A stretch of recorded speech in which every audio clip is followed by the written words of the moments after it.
Jadi selamat pagi untuk Pak Marshall dan juga teman-teman semua. Kali ini saya ditemani dengan Prof. Valencia dan juga Cynthia akan mempresentasikan tentang airline kami yaitu Dubang Air. Nah, jadi dalam presentasi ini kami akan mencakup dari background, visi misi, minimum ownership dan operation aircraft, administrative requirement, technical requirement, aircraft specification, routes, process, flow, and timeline. Nah, yang pertama itu dimulai dari Cynthia. Bisa dimulai, Cynthia?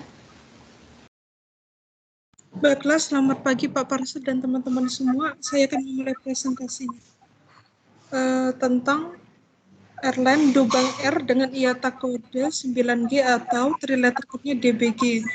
Background-nya ini, pesawat Dubang Air ini merupakan maskapai penerbangan berbasis di Lubuk Linggau, Sumatera Selatan. Asal mulanya ini, nama Dubang ini ialah terbentuk karena adanya kolaborasi pemilik yang berdomisili dari Kota Duri dan Kota Palembang. Maskapai Dubang Air ini melayani penerbangan tidak berjadwal untuk menyusuri kota besar maupun kecil yang ada di kota Indonesia. Next, berikutnya saya akan menjelaskan visi dan misinya. Visinya itu yaitu improving the connection between large and small cities to serve Sumatera tourism. Tagline-nya yaitu Together We Connect.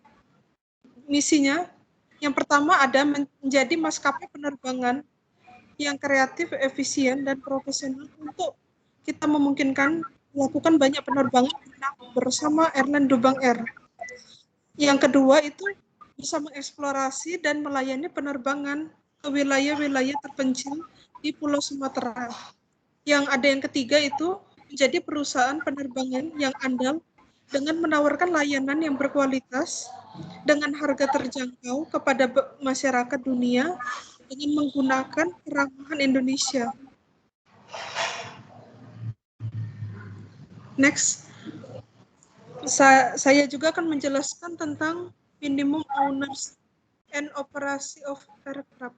Untuk di sini dijelaskan bahwa angkutan udara niaga ini tidak berjadwal ini memiliki paling sedikit satu unit pesawat udara dan pesawat udara lainnya.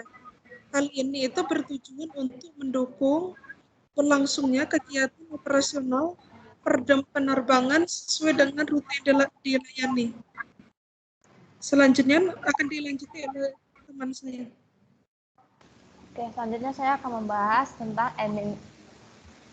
administrative requirement dalam mendirikan airline kami. Nah, beberapa persyaratan yang kami perlukan itu yang pertama ada akta pendirian perusahaan dalam bentuk perseroan terbatas atau PT yang telah disahkan oleh menteri yang berwenang dan salah satu usahanya bergerak di bidang angkutan udara niaga tidak berjadwal.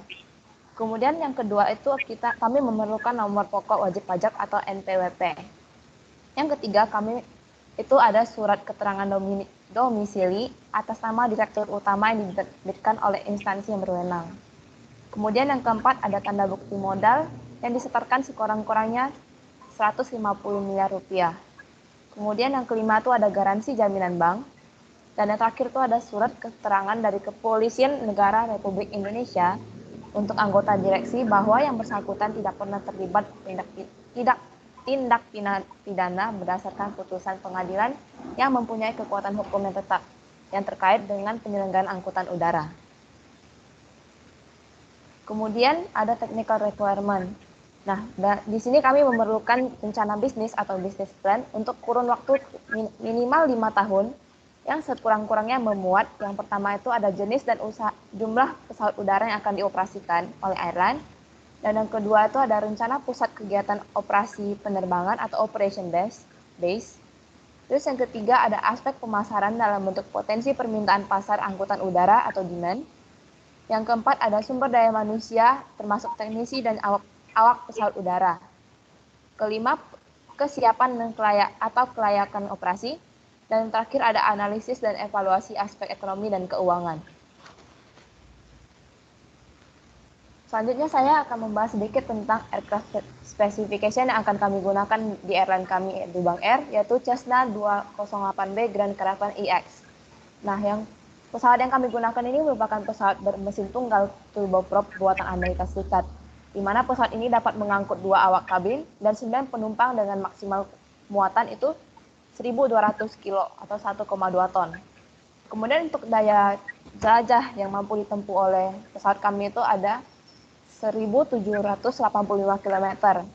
Dan pesawat ini dapat mendarat di landasan yang tidak beraspal dan sehingga sangat cocok digunakan di wilayah Indonesia, apalagi di wilayah pedalaman yang tidak memiliki fasilitas angkutan udara yang memadai. Kemudian ada beberapa technical specification. Yang pertama itu ada usable fuel weight, itu ada 1.019 kilo, atau dalam volumenya itu ada 1.296 liter.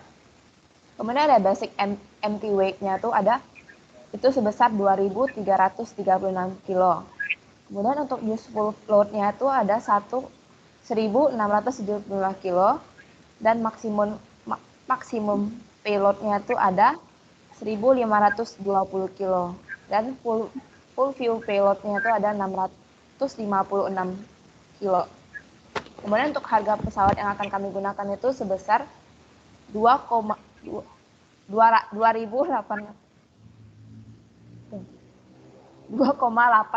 juta USD.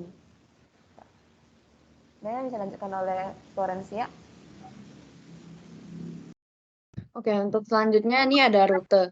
Jadi berhubung Dubang Air ini merupakan charter airline, jadi kami tidak memiliki rute yang spesifik, karena jika pesawat charter itu memiliki kesepakatan tertentu dengan customer. Nah, tapi sebagai airline yang melayani bagian Sumatera, kami memiliki rute jangkauan dan juga melayani penerbangan yang awalnya dari Lubuk Linggau, dapat melayani ke seluruh kota besar ataupun seluruh kota kecil di Pulau Sumatera. Next, Jenny.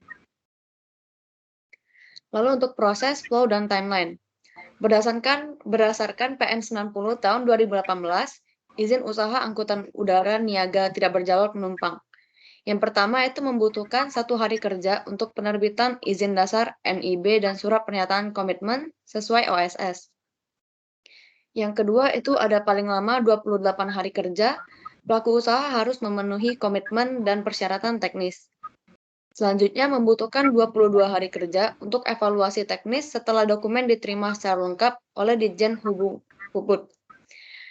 Berikutnya ada proses perbaikan persyaratan komitmen dan evaluasi teknis lambat-lambatnya 2 hari kerja setelah mendapatkan notifikasi perbaikan disampaikan kepada pemohon berdasarkan berita acara verifikasi administrasi dan evaluasi teknis dan perbaikan hanya diberikan 1 kali.